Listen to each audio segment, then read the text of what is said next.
नमस्कार, मैं हूं आरजू अंसारी और आप देख रहे हैं राष्ट्रीय जगत vision news. Rotary club Raipur द्वारा आज की तेजी से बदलती सामाजिक परिस्थितियों में 12 से 18 वर्ष आयु के बच्चों और उनके माता पिता के बीच भावनात्मक दूरी लगातार बढ़ रही है। डॉक्टर ईला गुप्ता का मानना है कि इसका कारण केवल पीढ़ीगत अंतर नहीं बल्कि जीवन शैली, संचार की कमी और तकनीकी बदलाव भी है। इसको लेकर राष्ट्रीय जगत विजन के सीनियर रिपोर्टर ने डॉक्टर ईला गुप्ता से खास बातचीत की। सुनिए उन्होंने क्या कहा। इस समय हम लोग हमारे साथ में डॉक्टर ईला गुप्ता मैडम, जो आप लोग जिस तरीके से आप लोग प्रोग्राम कर रहे हैं और इसका मकसद क्या है, और दूसरी चीज़ जो 12 साल से 18 साल के जो बच्चे हैं उसमें कम्युनिकेशन गैप होता है माता पिता और बच्चों के बीच में, तो उसको लेकर आप लोगों की क्या राय है? नमस्कार मेरे सुनने वाले दर्शकों को। मैं डॉक्टर ईला गुप्ता रोटरी क्लब की मेंबर भी हूँ और कंसल्टेंट साइकोलॉजिस्ट भी हूँ। आज रोटरी क्लब ने ये आमंत्रित करा डिजीज़ एंड प्रिवेंशन के में रिसोर्स पर्सन के रूप में मेरे को। तो हमारे कार्यक्रम का टॉपिक है कि किस gap, how to bridge the gap between the parents and the children. Teenager, specially teenage एक ऐसी उम्र होती है जिसमें शारीरिक और मानसिक रूप से बच्चे में बदलाव आते हैं। तो वो बदलाव को वो किस प्रकार से हैंडल करें, क्योंकि हार्मोनल चेंजेस भी होते हैं, साथ ही साथ बच्चे में तो आते ही आते हैं, उस दौरान माँ बाप में भी आते हैं। क्योंकि अक्सर जब बच्चा प्यूबर्टी की एज में होता है तो माँ बाप की उम्र उस टाइम 35 और 40 और 45 के रूप में होती है। तो उसमें एक महिला के जीवन में भी हार्मोनल चेंजेस आते हैं। महिला के साथ साथ पुरुष में भी मानसिक और शारीरिक रूप से बदलाव आता है। चाहे ये तो आता है शारीरिक और मानसिक, साथ ही साथ जो वो वर्क कर रहा है या फैमिली डायनामिक्स हैं वो भी चेंज होती हैं। तो वो सब हम कैसे इतने स्ट्रेस को लेकर हम एक अपने बच्चे को आगे बढ़ाएं, तो ये सेशन इसके लिए आयोजित किया है रोटरी क्लब ने। आप क्या सजेशन देंगे माँ बाप को अपने बच्चे के साथ कैसे बिहेव करना चाहिए? मुझे लगता है भगवान नहीं देखे, माँ बाप देखे हैं।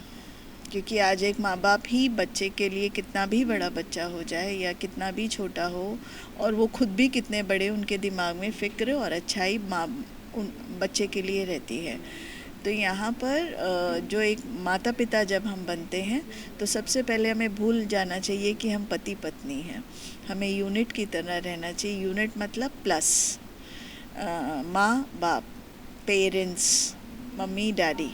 तो हम एक साथ ये शब्दों का इस्तेमाल करते हैं। तो अक्सर माँ बाप ये गलती करते हैं कि वो अपने को इंडिविजुअल समझते हैं। जैसे अक्सर मम्मी अपने परेशानी बच्चों को बताती है, पिताजी अपने बताते हैं। तो ऐसा नहीं होता। आप बच्चों के सामने एक हैं। तो सबसे पहला सॉल्यूशन ये आता है कि आप एक यूनिट की तरह बच्चे के सामने रहें। क्योंकि बच्चा आपको सबकॉन्शियसली, अनकॉन्शियसली देख रहा है, और वो देख रहा है, सुन रहा है, और वो उन चीज़ों को कॉपी कर रहा है। और जब वो कॉपी करता है, जैसे मेरे पास एक कपल आया तो उसमें मदर बहुत एग्रेसिव थी। एग्रेसिव का मतलब गुस्सैल, कमियां निकालना, रोना। और वो मेरे से ये बोल रही थी मेरा बच्चा भी ऐसे ही है। तो मैंने कहा आप पिछले 1 घंटे से मेरे से बात कर रही हैं, बिल्कुल उसी तरीके से कर रही हैं, तो बच्चा तो आपको देखता ही होगा। तो वो अनकॉन्शियसली वो चीज़ को अडॉप्ट कर लिया। तो यहाँ पे जो आपको कराना है वो बच्चों से आप खुद करें, तब वो बच्चा आपके साथ मिलके करेगा जैसा आप बनाना चाहते हैं बच्चों को। फिर आती है तीसरी चीज़, डिसिप्लिन। हर परिवार का एक डायनामिक्स होता है। कभी जॉइंट फैमिलीज़ होती हैं, कभी न्यूक्लियर फैमिलीज़ होती हैं, डिपेंड करता है। फिर आता है इकोनॉमिक स्टेटस। हर माँ बाप चाहे कम है या ज़्यादा है हमारे पास, वो अच्छा चाहता है अपने बच्चे के लिए। तो इन सब चीज़ों को लेते हुए हमें बच्चों को, तो हमें ये नहीं देखना कि मेरे पास इतना पैसा है या इतनी गाड़ियाँ हैं या मेरा मकान छोटा है या मेरा मकान बहुत बड़ा है। हमें ये देखना है क्या मेरे बच्चे को शेयरिंग, मतलब क्या उसके पास एक रोटी है तो वो पापा से पूछा, पापा आप ले लो पहले, है ना, उसने दे दी। क्या एडजस्टमेंट, कि कभी खुदा ना खास्ता कोई चीज़ ख़राब हो गई तो वो बिना कंप्लेन करे अपना क्या ही हो गया, उसको ध्यान ही नहीं है वो चीज़ ख़राब हो गई। जैसे कि आज के हमारे घरों में एयर कंडीशन, मैं एक उदाहरण के तौर पे बोल रही हूँ। तीसरी चीज़ आती है परफॉर्मेंस, कि वो जो स्कूल में पढ़ाई कर रहा है या कोचिंग में, तो उसकी परफॉर्मेंस लेवल किस तरह से जारी है। तो अगर ये 3 चीज़ें हमारे बच्चे 18 साल तक करते हैं तो वो एक बहुत परिपक्व रिस्पॉन्सिबल इंडिविजुअल्स बनते हैं। 12 से 18 साल के बच्चों और माता पिता के बीच बढ़ती दूरी चिंता का विषय है। नई पीढ़ी डिजिटल दुनिया में पली बढ़ी है, जबकि अधिकांश माता पिता के लिए ये बदलाव नया है। बच्चों की सोच, समय बिताने का तरीका और संचार का माध्यम अब मोबाइल और सोशल मीडिया पर आधारित है, जिससे दोनों पीढ़ियों के बीच मतभेद पैदा हो रहे हैं। परिवारों के साथ बैठकर बात करने का समय कम होता जा रहा है। विशेषज्ञों का कहना है कि नियमित बातचीत न होने से बच्चे अपनी भावनाएं साझा नहीं कर पाते और माता पिता भी उनकी जरूरतों और मानसिक स्थिति को समझने में असफल रहते हैं। समाज में बदलते मूल्य, आधुनिक सोच और स्वतंत्रता की भावना के कारण बच्चों और माता पिता के विचारों में बड़ा अंतर देखने को मिल रहा है। कई बार माता पिता बच्चों की राय को महत्व देने के बजाय अपनी सोच थोपने की कोशिश करते हैं, जिससे संबंध तनावपूर्ण हो जाते हैं। बच्चों पर पढ़ाई, करियर और व्यवहार को लेकर माता पिता की अपेक्षाएं अक्सर बोझ बन जाती है। जब बच्चे उन अपेक्षाओं पर खरा नहीं उतर पाते तो घर का माहौल तनावपूर्ण हो जाता है।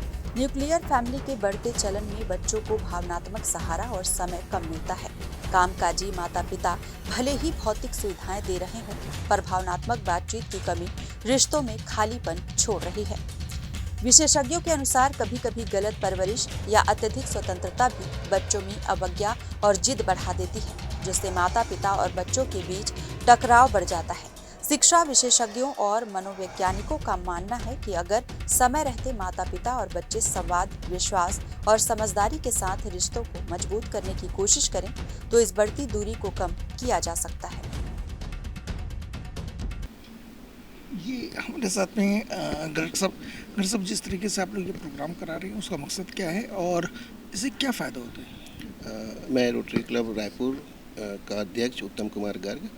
एक्चुअली हम लोग ने 11 नवंबर को एक प्रोग्राम लिया था सेंट जेवियर्स के बच्चों के साथ में, जिसमें बच्चों के ऊपर में मेंटल अवेयरनेस किस तरीके से डेवलप्ड हो और वो अपने आप को जो आजकल के जो युग में सोशल मीडिया का जो इम्पैक्ट है, मोबाइल्स का जो इम्पैक्ट है, उससे वो कैसे दूर होए और उसके साथ साथ उसको कैसे पॉजिटिव वे में यूज करें, उसके लिए हमने एक सेशंस किया था, जिसमें psychologist, senior psychologist from Raipur इला मैडम ने ही वो सेशन लिया था।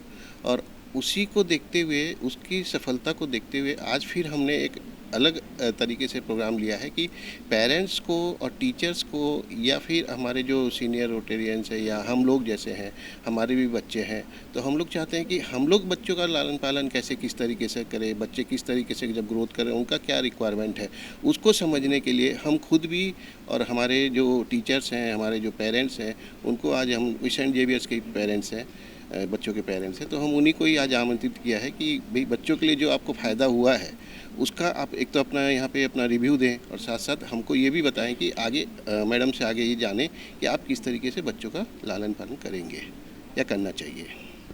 ये सिर्फ रायपुर तक ही सीमित है कि पूरे प्रदेश में करने वाले हैं आप लोग? एक्चुअली हमारा जो रोटरी का डिस्ट्रिक्ट है, डिस्ट्रिक्ट 3261, वो पूरा छत्तीसगढ़ के लिए है और वेस्टर्न पार्ट ऑफ उड़ीसा और जबलपुर एरिया ऑफ मध्य प्रदेश, ये एरिया को कवर करते हुए डिस्ट्रिक्ट 3261 बना है। तो हमारे डिस्ट्रिक्ट गवर्नर साहब ने एक हमारा विंग है हमारा मेंटल अवेयरनेस के ऊपर में, district disease prevention and treatment committee, उसका एक कमेटी बनाया हुआ है। उसके अंदर में हम लोग ये चाह रहे हैं कि ये जो प्रोग्राम है ये हमारे रायपुर तक ना सीमित रहे और इसके साथ साथ हम इसको, पहले ये प्रोग्राम एक बार जगदलपुर में हो चुका है, उसके अलावा इसको हम आगे उड़ीसा और जबलपुर में भी करना चाह रहे हैं। ये थे गौतम जी और ये थी इला गुप्ता मैडम। इनका ये कहना था कि जिस तरीके से बच्चों को अवेयरनेस की ज़रूरत है, वैसे माँ बाप को भी अवेयरनेस की ज़रूरत है। वो भी अपने बच्चों के साथ कम्युनिकेशन करें, उनसे बात करें, उनसे उनका ध्यान रखें, जिससे जो उनका जो भविष्य है वो उज्जवल हो सके। कैमरामैन रुपेश के साथ मैं इमरान खान। फिलहाल इस खबर में बस इतना ही। देश प्रदेश की खबरों से अपडेटेड रहने के लिए हमारे चैनल को सब्सक्राइब करें और नए खबरों के नोटिफिकेशन के लिए बेल आइकॉन जरूर दबाएं। नमस्कार।